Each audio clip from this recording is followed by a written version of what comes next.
¿Qué tal? ¿Cómo les va? Buenas tardes. Bienvenidos a Daños Colaterales. Aquí lo estamos acompañando a través de la pantalla de Canal 10 en un nuevo horario, ¿sí? Lo vamos a esperar todos los domingos a partir de las 17:30 con los casos policiales, falsas denuncias y muchos temas más que vamos a estar planteando hoy en el programa. Tenemos mucho para esta jornada. Vamos a estar hablando de falsas denuncias, también del caso Alperovich, un tema de actualidad o dos temas de actualidad. Uno de ellos está vinculado justamente con el caso Fernando Báez Sosa, que también lo vamos a estar analizando acá, y en el ámbito local el caso de Carlos Pastoriza Ferro. Así que espero que se queden del otro lado porque tenemos mucho para desarrollar en esta jornada. Pero nosotros vamos a iniciar esta primera parte del programa con algo que está vinculado, como decíamos, a daños colaterales. Hacemos referencia a las falsas denuncias. Hay un observatorio de falsas denuncias, ¿sí?, que ha surgido a raíz justamente de la cantidad de situaciones que se han planteado, no solamente en el país, sino también fuera de nuestro país.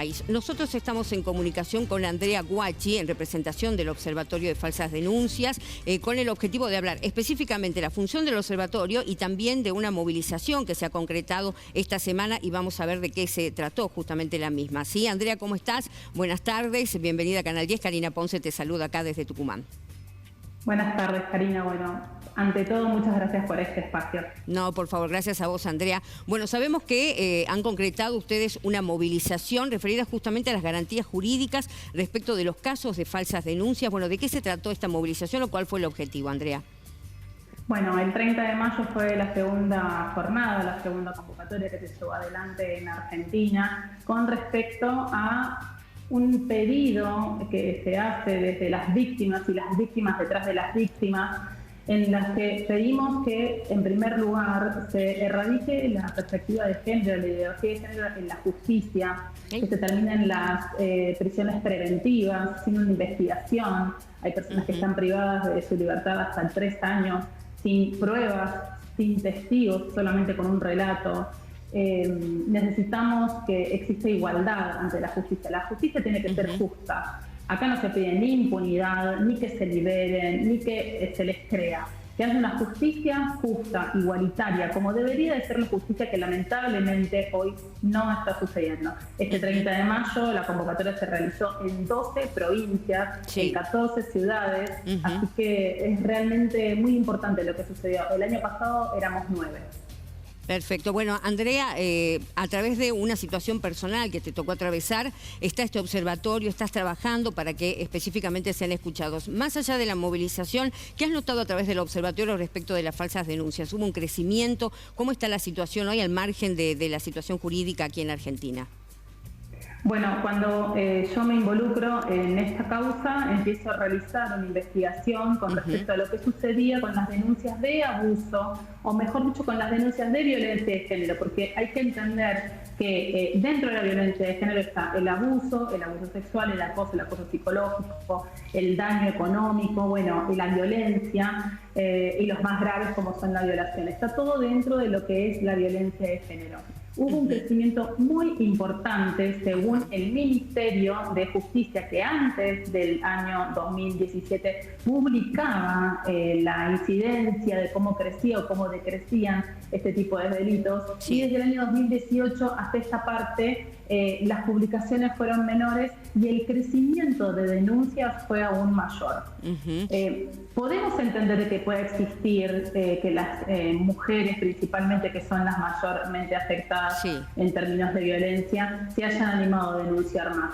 Lo que sucede es que de un tiempo a esta parte hay cada vez más videos de mujeres arrepentidas porque denunciaron a sus parejas y hoy están privados de su libertad, o de hijas que por enojo denunciaron al padre y hoy no saben cómo hacer para que las fiscales las escuchen y que les den lugar, porque no existe investigación.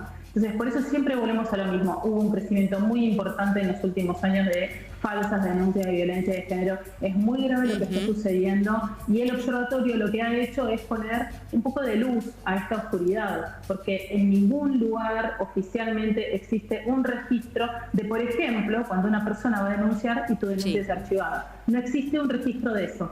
Archivado porque el fiscal dijo esta denuncia no tiene ningún tipo de contundencia o no tiene no tiene correlación con la denuncia que se está haciendo o los motivos que fueran. Bueno, claro. No existe ningún tipo de registro oficial con respecto a las falsas denuncias. Y Andrea, además, una de las cosas que ustedes seguramente han podido observar es el tema de las consecuencias. Vos lo viviste personalmente, pero seguro muchas de las familias o personas que se acercan al observatorio te plantean esto, las consecuencias de las falsas denuncias y qué pasa después con esta persona que fue señalada, ¿no?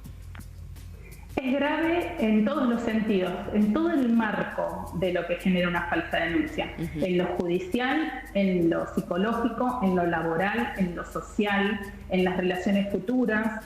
Las consecuencias no están medidas hoy, son inconmensurables. Yo hoy puedo tener entrevistas con hijos que han sido separados de sus padres, que hoy tienen más de 25 años y que incluso por una cuestión de que pensaron de que el padre no los quería más, han intentado quitarse la vida. Entonces, hay todo un detrás de la causa que afecta psicológicamente muchísimo a los afectados. Estoy trabajando con un investigador del CONICET, Guido Alafasi, que está realizando entrevistas a casos absueltos, porque es importante también de que no se desvíe, ¿no?, la atención, pero ustedes dicen que son falsas denuncias. No, estamos trabajando con casos absueltos para demostrar los daños inconmensurables que generan las falsas denuncias, tanto a la persona denunciada como a todo su entorno familiar y social. Y peor aún si hay hijos involucrados. Claro. Si hay hijos involucrados, el daño que se le está haciendo a la infancia es criminal. Y es otra de las cosas que no están registradas. No sabemos en Argentina cuántos hijos existen judicializados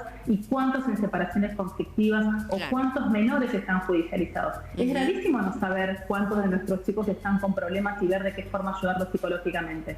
Sin información, la ayuda psicológica o saber cuáles son los daños que tienen, no lo vamos a saber.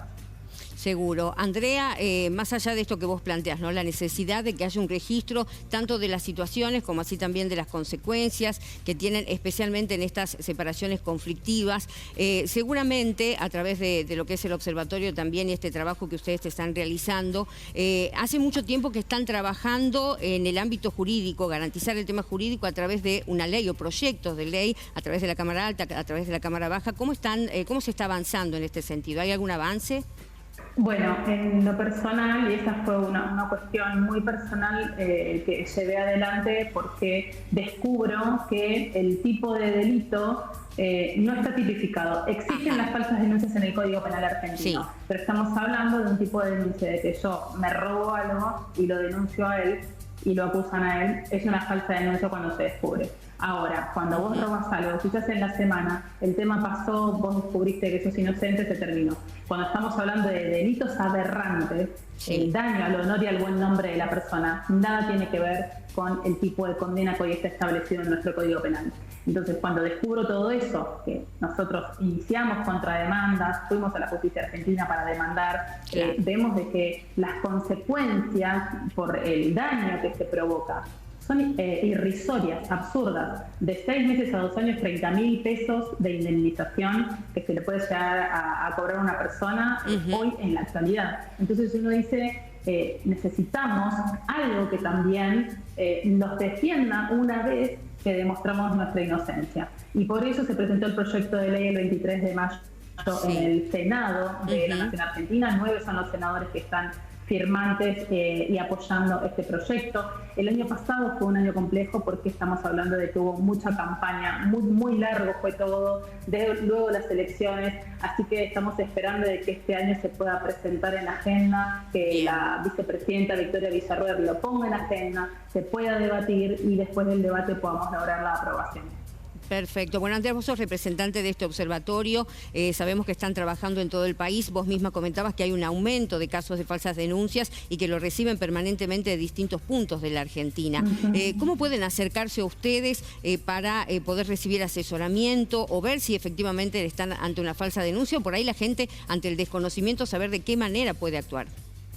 Tenemos, en realidad desde el Observatorio de Falsas Denuncias no hacemos en este momento un seguimiento particular de casos. Lo que nosotros hacemos es armar estadísticas para demostrar la existencia del delito. El último informe que sacamos, que fue para el 9 de septiembre, el Día Internacional contra las Falsas Denuncias, el informe mostró, el muestreo que tenemos es que más de un 70% de las denuncias cargadas en el observatorio son falsas. Estas personas no solamente dicen soy víctima de falsa denuncia, sino que tienen que demostrar con pruebas, con informes, con pericias, y tener un informe que diga una incidencia tan alta de registro contundente de prueba que diga falsa denuncia, pone también el foco a nivel oficial o del Estado para que presten atención a lo que está sucediendo con las falsas denuncias. Después existen diferentes organismos en los cuales sí pueden colaborar con la persona que pueda llegar a vivir esta situación. De hecho, he formado el Frente de Mujeres Argentinas contra las Falsas Denuncias, tenemos grupos de WhatsApp,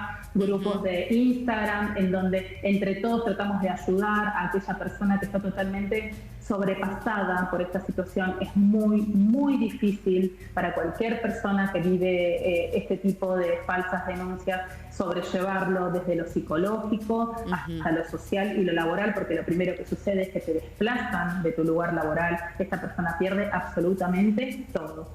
Entonces, tratamos de colaborarles con información. Yo he hecho todo un informe con respecto a qué hacer en frente a una falsa denuncia, un drive que tengo público para que cualquier persona lo pueda leer, está dentro de mis redes sociales. Tratamos entre todos de ayudar a que pierdan el miedo. Hay algo que es principal para poder sobresalir de esto, es perder el miedo a hablar, contar qué es lo que se está viviendo y enfrentarlo. Hay que enfrentarlo. Te genera pánico que te denuncian por delitos aberrantes, mucho miedo, porque el escrache social sigue existiendo, el de medios que te condena cuando una persona denuncia, ya la ponen como víctima. Eso significa de que la persona que está denunciada ya es culpable. Entonces pasan por muchísimas situaciones por las cuales intentamos colaborar desde nuestras redes y los medios que tenemos posibles para poder que puedan sobrellevar esta situación. Seguro que sí. Bueno, Andrea, aprovechando este espacio, ¿no? ¿Qué le dirías a la justicia, qué le pedirías a la justicia, ¿no? Que fue la base de estas movilizaciones, de estos pedidos que ustedes están realizando respecto del trabajo del observatorio y sobre todo de las falsas denuncias en la Argentina. ¿Qué le dirías? Que los fiscales investiguen, que se comprometan a investigar, porque parándose en una perspectiva de género, inmediatamente te privan de tu libertad y te pueden llegar a condenar solamente porque una mujer denuncia un hombre, con un relato. Y luego no se le puede pedir pericias, no se le puede pedir ningún informe por la revictimización. ¿Cómo te defendes? Es imposible. Nosotros necesitamos que los fiscales, los jefes de fiscales, bajen la instrucción de que tienen que investigar. Cada vez hay más jueces que se están animando en medio de una audiencia a decir: fiscal, no tengo nada que pruebe que esta persona tiene que seguir privada de su libertad. Entonces, yo lo tengo que dejar en libertad. Y si es verdad que esta persona generó o hizo este delito, va a ser su culpa si lo vuelve a cometer. Porque usted no le presentó absolutamente nada dentro de la investigación. Lo privó de su libertad durante más de 1 año y medio, 2 años, y a mí me veo en la obligación de liberarlo. Y esto está pasando y se están publicando audiencias en donde los jueces están reclamando a los fiscales que hagan su trabajo. Lamentablemente se escudan en este pedido de perspectiva de género que está dañando muchísimo a la justicia. Así que lo que yo pido es a los fiscales investigación, compromiso. Perfecto. Bueno, Gabriela, te agradecemos esta comunicación con Canal 10, con Daños Colaterales, para visibilizar esta situación y sobre todo seguro vamos a seguir en contacto, vamos a estar haciendo un seguimiento sobre todo del trabajo que ustedes están realizando y de esta ley, ¿no? Donde ustedes quieren que específicamente haya penas en Argentina respecto de las falsas denuncias cuando son comprobadas como tal, para aquellos que la hicieron asuman las consecuencias penales especialmente, ¿sí? Gabriela, muchísimas gracias por esta comunicación. Muchas gracias. Gracias por el espacio. Bien, muchas gracias. Bueno, ahí estábamos entonces con Andrea Guacci del Observatorio de Falsas Denuncias aquí en el programa y por supuesto nosotros vamos a seguir. Vamos a hablar ya de otro tema, ¿sí? Del ámbito local y tiene que ver con algo que va a pasar esta semana después de prácticamente 4 meses. Hacemos referencia al juicio contra el ex gobernador y ex senador por la provincia de Tucumán, José Alperovich. Vamos a ver este informe para hablar del caso y de lo que se viene esta semana en la provincia de Buenos Aires respecto de este proceso. Pasaron cerca de 70 testigos desde el 5 de febrero, cuando se inició el juicio oral y público contra el ex gobernador y ex senador José Alperovich. Todos ellos terminaron de declarar, todos aquellos que habían sido convocados para este juicio que se realiza en Capital Federal contra el ex mandatario provincial denunciado por abusos y agresiones sexuales.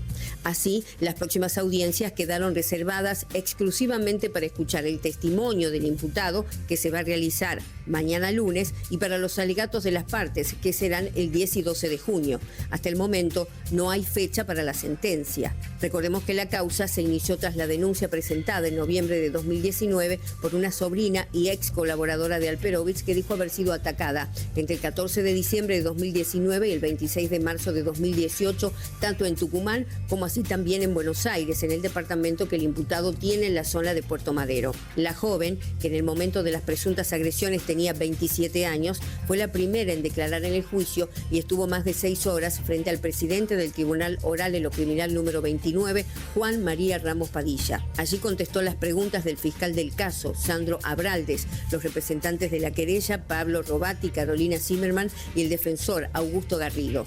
Alperovich también habló en ese momento, el 5 de febrero, iniciado el proceso, pero solo declaró su inocencia y afirmó que daría su testimonio cuando termine la ronda de los testigos que habían sido convocados. José Alperovich declarará por primera vez mañana lunes 3 de junio desde las 10 de la mañana. Está previsto que colectivos de Ni Una Menos y en defensa de los derechos de las mujeres estén expectantes ante las declaraciones del exmandatario, e incluso se habla de realizar movilizaciones o tal vez una conferencia de prensa para hablar de la importancia histórica de este proceso que se sigue en Buenos Aires. Bueno, justamente toda la expectativa y la atención va a estar puesta en lo que va a ser esta declaración del exmandatario provincial, que va a ser mañana lunes 3 de junio a partir de las 10 de la mañana, en este proceso que se sigue, como decíamos, en la provincia de Buenos Aires y en esta acusación por abuso sexual. Nosotros, por supuesto, vamos a estar informando todo lo que va a pasar durante la semana y vamos a tener seguramente novedades a través de Daños Colaterales. Nosotros nos vamos a la primera pausa en el programa, ya volvemos con más temas y, por supuesto, casos que vamos a estar presentando en este domingo.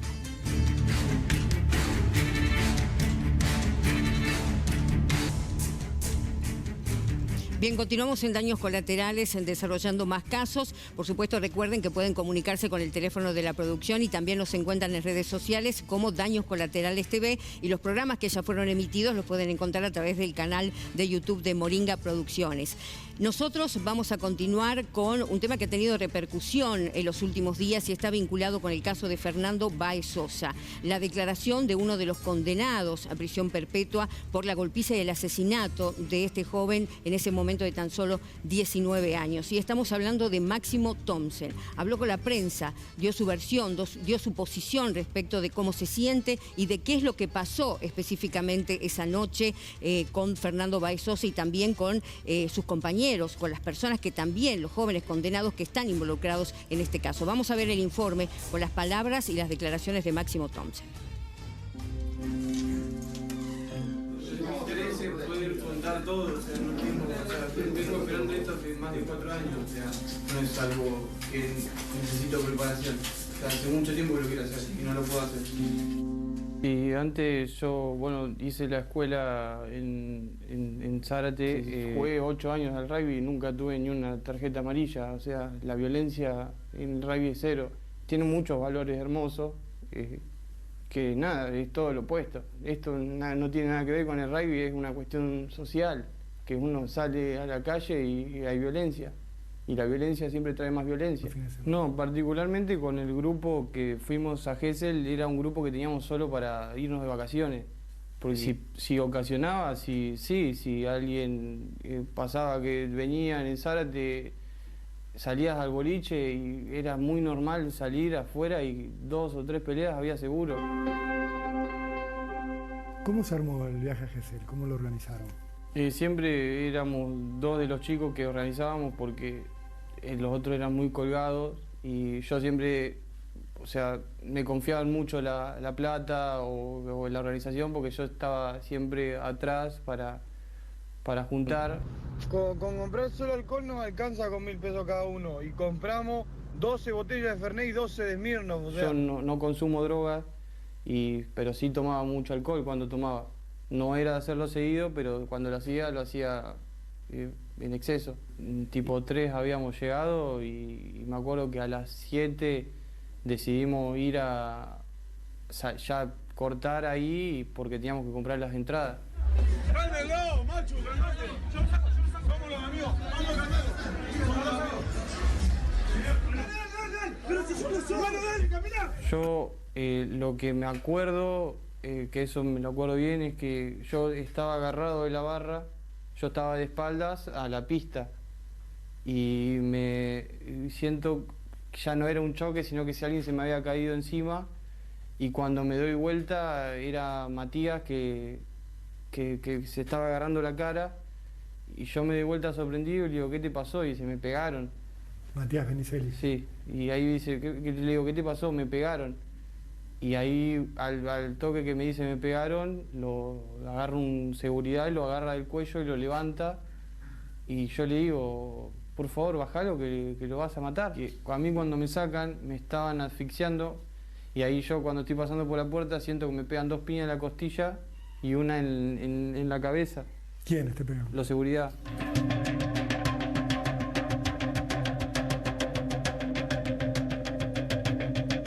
Porque yo inmediatamente que se terminan de pelear, yo es que me dicen, ya fue, vamos. Y yo me doy vuelta y atino a cruzar para la calle. Bien, ahí veíamos, ¿no? Y escuchábamos las palabras de Máximo Thomsen, que ha causado mucho impacto, que él haya roto el silencio y hablar respecto de lo que pasó esa noche, de cómo está viviendo la situación después de haber sido condenado a prisión perpetua por la muerte de Fernando Báez Sosa.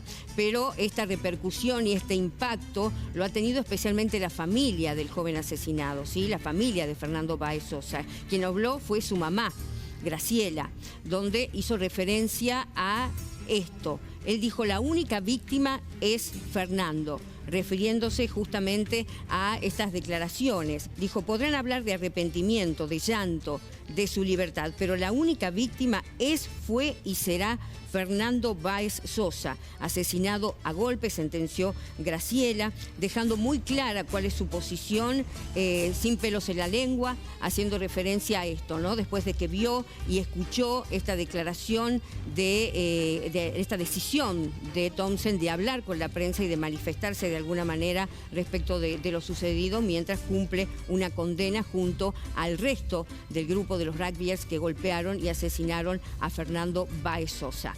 Nosotros ahora en Daños Colaterales vamos a estar analizando este tema y estamos en este caso con la licenciada Fernanda Balancini, es psicóloga social, está con nosotros aquí en el programa. ¿Cómo estás? Bienvenida, Fernanda. Muchas gracias por estar en el programa. Bueno, me imagino que has observado el video, las declaraciones de Máximo Thomsen. ¿Cómo analizás, ¿no?, lo que él manifiesta respecto del arrepentimiento y de lo que pasó especialmente esa noche? Bueno, mucho contenido, Cari, la verdad. Primero que la postura de él, la nota totalmente estudiada. Si vos te fijas en los hombros, los tiene relajados los hombros teóricamente, sí, y el cuello lo tiene totalmente endurecido. Cómo lo mira todo el tiempo al periodista, buscando como esa lástima. Claro. Si vos escuchás el relato de él, él sabe lo que es la violencia. Él sabe cómo ejercer violencia. En un momento él dice, yo fui a tirar patadas. Él es consciente de lo que hizo en ese momento y cómo actuó en ese momento. Totalmente, él sabía lo que estaba haciendo.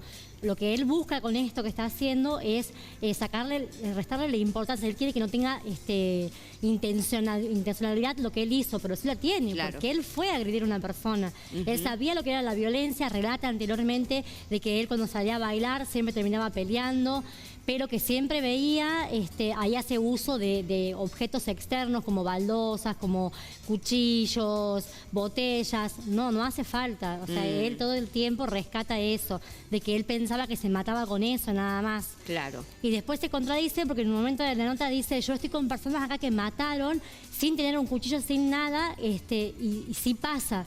Entonces, ahí te das cuenta de que todo eso está armado.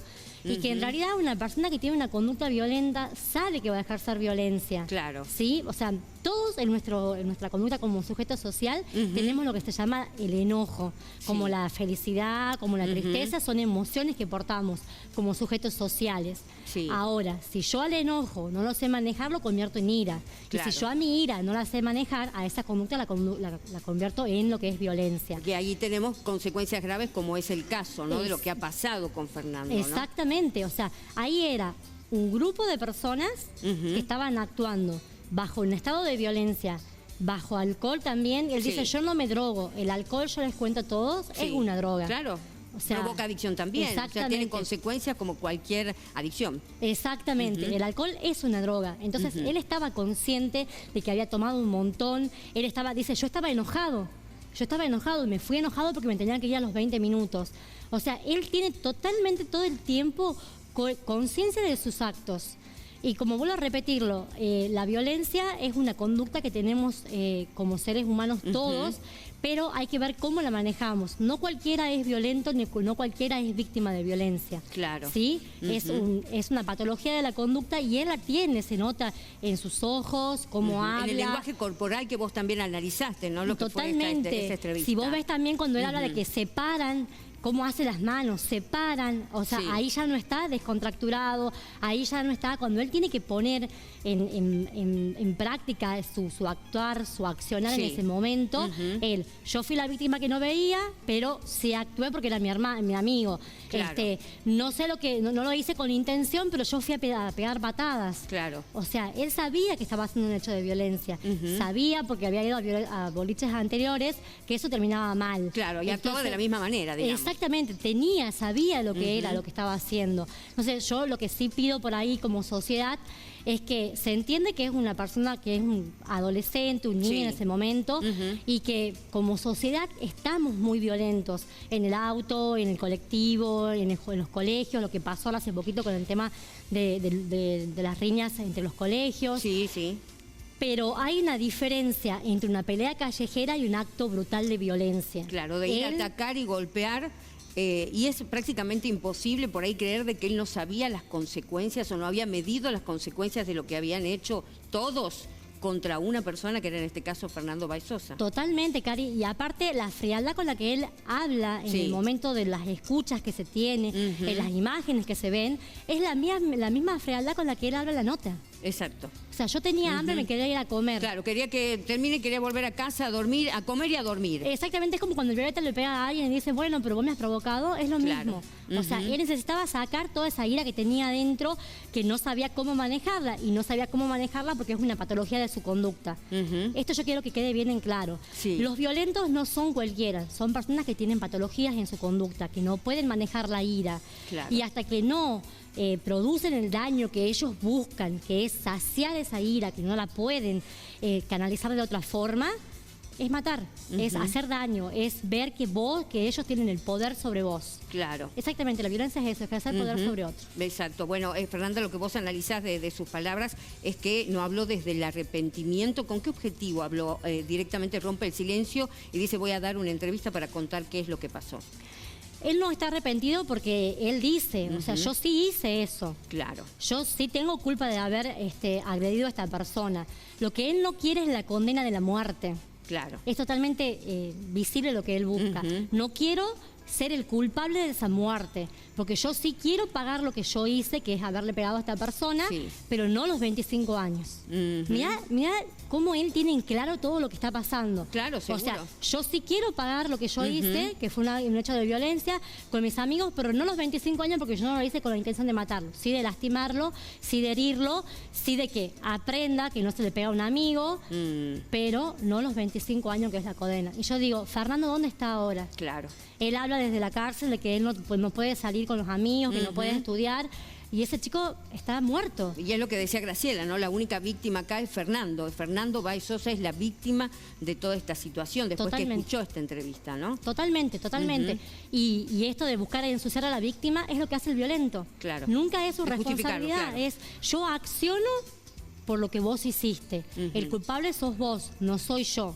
yo soy la víctima de tu crueldad hacia mí y por eso yo te voy a atacar. Él le pegó al amigo y lo sacaron del boliche culpa de Fernando. Mira todos los argumentos. Y ahí empezó que toda esa rabia, toda esa bronca que después se expresa en este ataque que le realizan justamente a Fernando fuera de lo que era el boliche ya. Totalmente.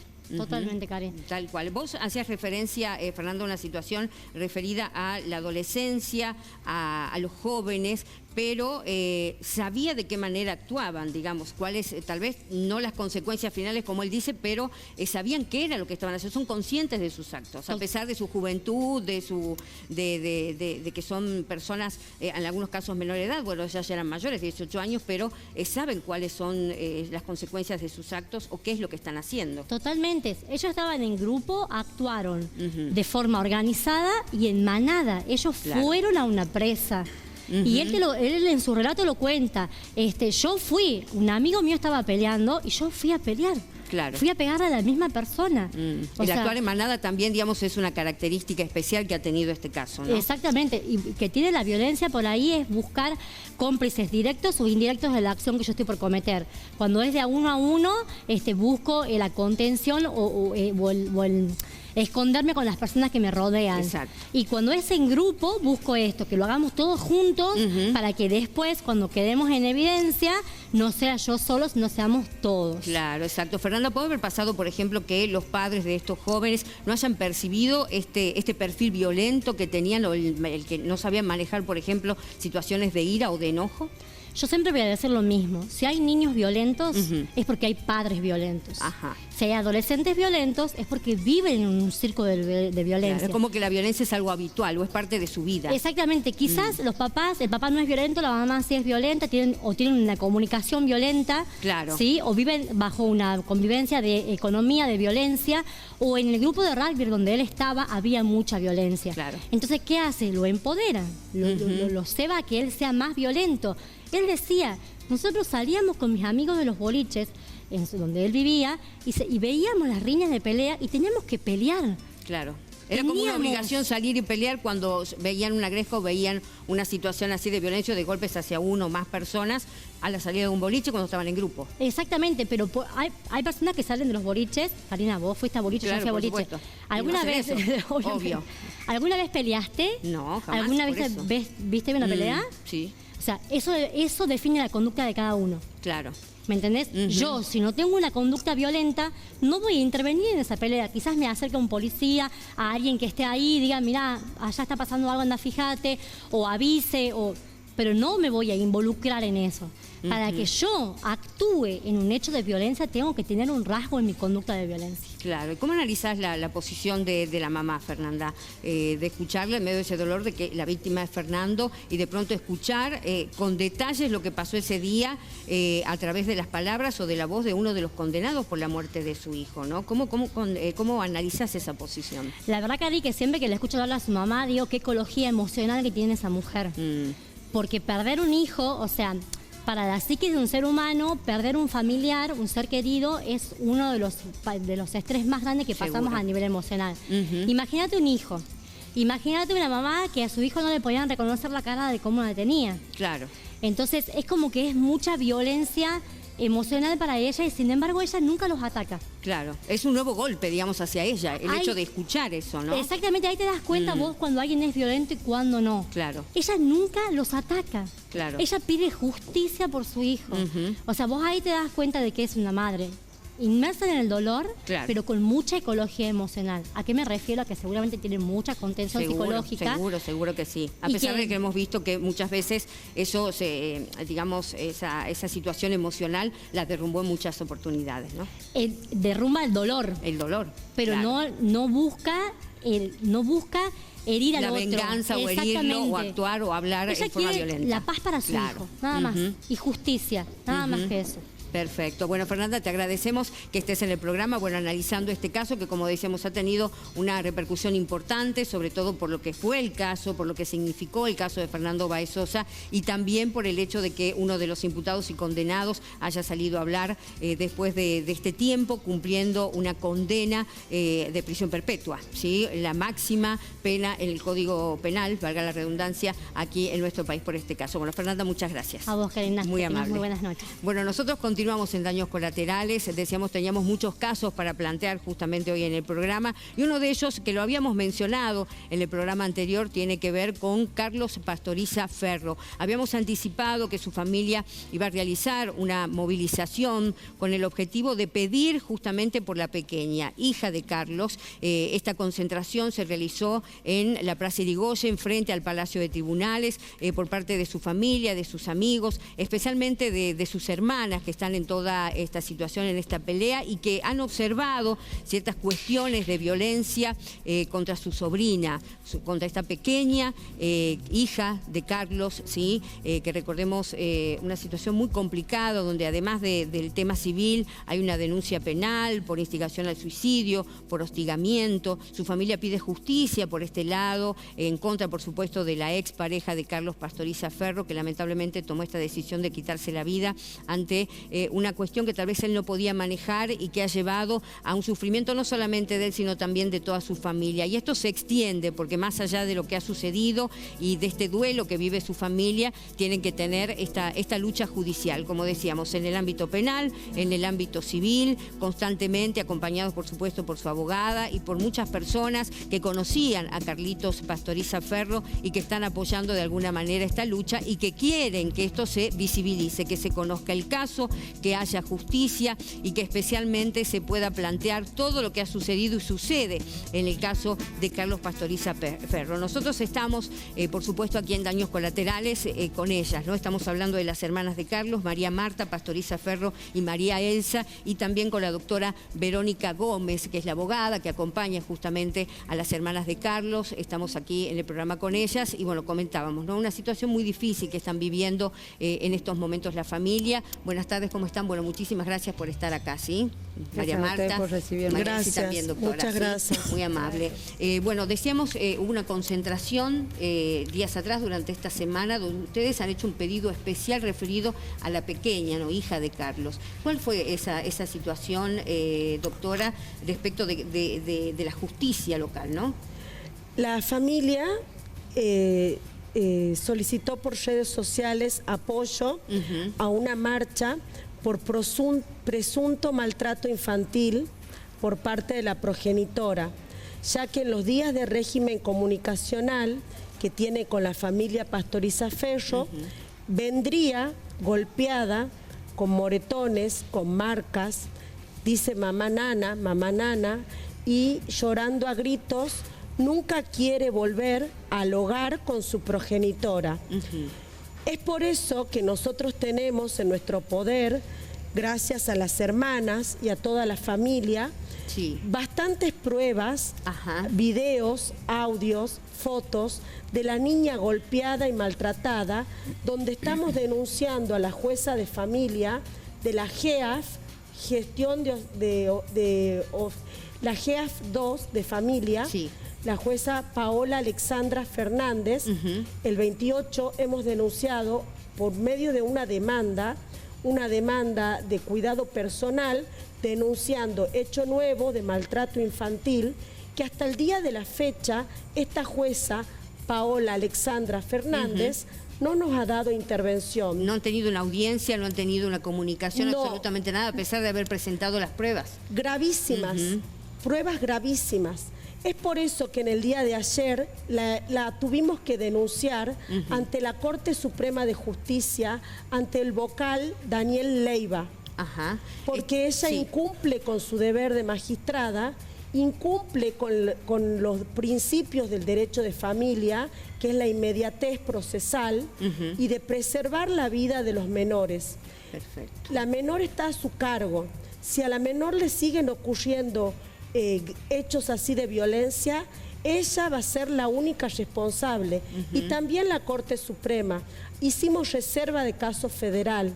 Yo quiero contar que el día de ayer, antes de ayer, el 27 de mayo, ¿verdad, chicas? El 27 de mayo.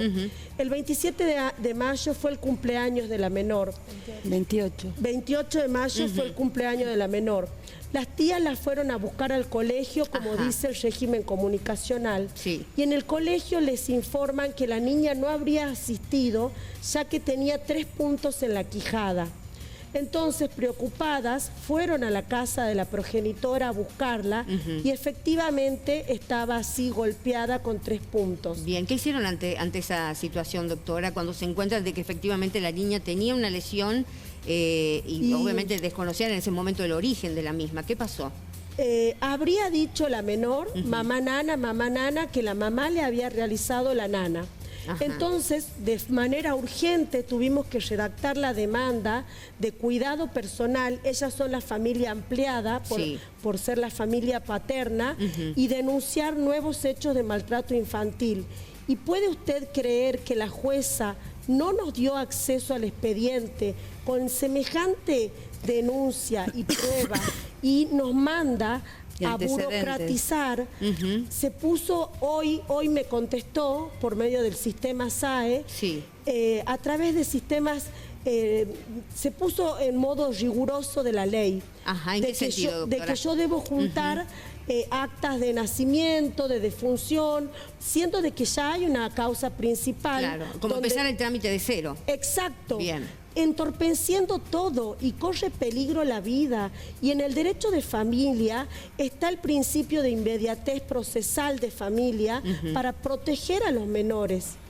Y ella burocratizó todo, rigurosamente, digamos. Rigurosamente. Se fue hacia atrás, digamos. Exactamente, claro. No hizo caso a la flexibilidad procesal que debería tener, siendo de que hay derechos internacionales de los niños y las convenciones internacionales de los derechos de los niños, que ellos tienen que ser protegidos. Claro. Por eso, como no nos dio acceso al expediente y nos pone tantas trabas, la tuvimos que denunciar en la Corte Suprema de Justicia y que la Corte tome conocimiento del mal proceder de la jueza Paola Alexandra Fernández. Doctora, ¿qué pasó con esta patología psiquiátrica de la progenitora que en su momento había sido planteada también en la causa? Como no tengo acceso al expediente, yo no le puedo comentar nada. Bien. Y eso tendría principio de reserva. Bien. Lo que sí hicimos el día 29 de mayo fue llevarla al hospital de niños para que el médico legista constate las lesiones. O sea, dejar constancia de lo que ustedes observaron, de lo que las hermanas, justamente Carlos, observaron en cuanto a las lesiones de la pequeña. Sí. Ajá. La llevamos a la pequeña al hospital de niños y ahí activaron el protocolo de maltrato infantil. Bien. Y los médicos realizaron toda la denuncia y la revisaron y evidentemente tendría signos de maltrato infantil. Yo siempre hablo en potencial porque seguro. No hay sentencia. Claro, claro, es la justicia la que debe determinar seguramente todo de acuerdo a los elementos que ustedes han presentado y que, como usted decía, doctora, todas estas pruebas, material fílmico, fotográfico, que han podido por eso de alguna yo manera hablo en obtener las potencial, hermanas. Claro. Porque la que tiene la obligación de investigar es la jueza de familia y de investigar quién le hace esas lesiones a la niña.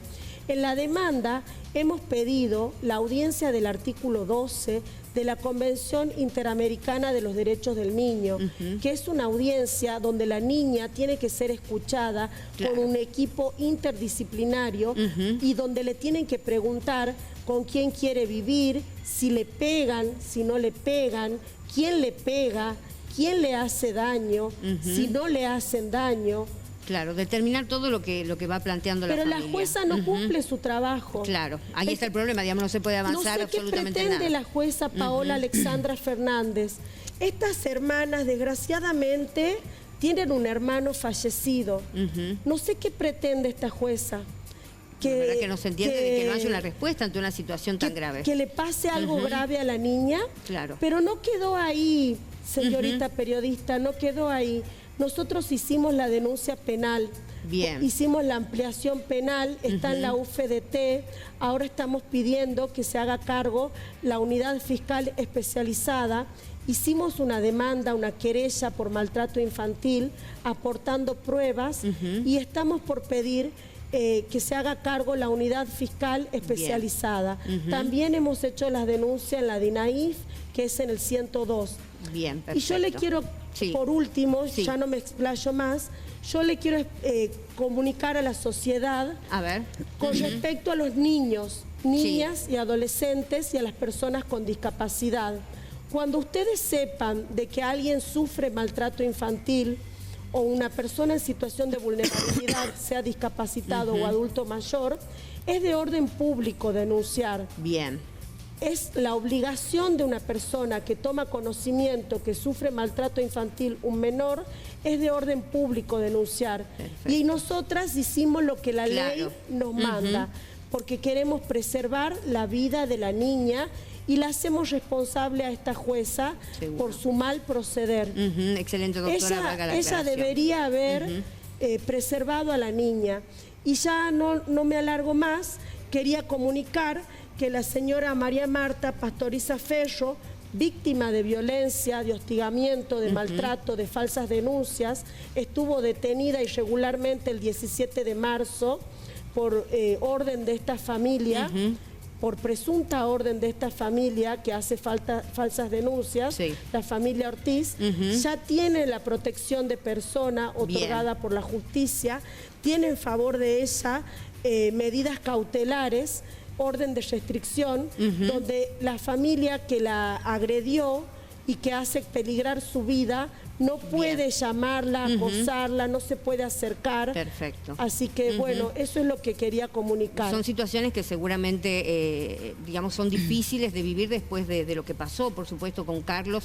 María Marta, María Elsa, muchísimas gracias por estar acá en el programa, por su tiempo y bueno, de alguna manera visibilizar lo que pasó y lo que ustedes están viviendo después de toda esta situación, ¿no? Sobre todo con la pequeña, me imagino muy difícil, ¿no? Ver a la pequeña, buscarla y hablar de situaciones de violencia que ella estaría viviendo. Muchas gracias por escucharnos, ¿no? Por favor. Porque son situaciones límites, límites. Hoy estamos hablando de una menor en riesgo, ¿sí? Que hay que diagnosticar porque un violento, o sea, tiene problemas psiquiátricos porque no puede manejar sus emociones y mata o pega al exceso. Tiene 3 años. 3 años por no bajar un martillo. Mi hermano ya subió al cielo. Tiene que subir mi sobrina. O sea, el día del cumpleaños, 3 puntos en la cara. Es gravísimo. Es gravísimo. Es gravísimo. Es gravísimo. La quiero viva. No, seguro.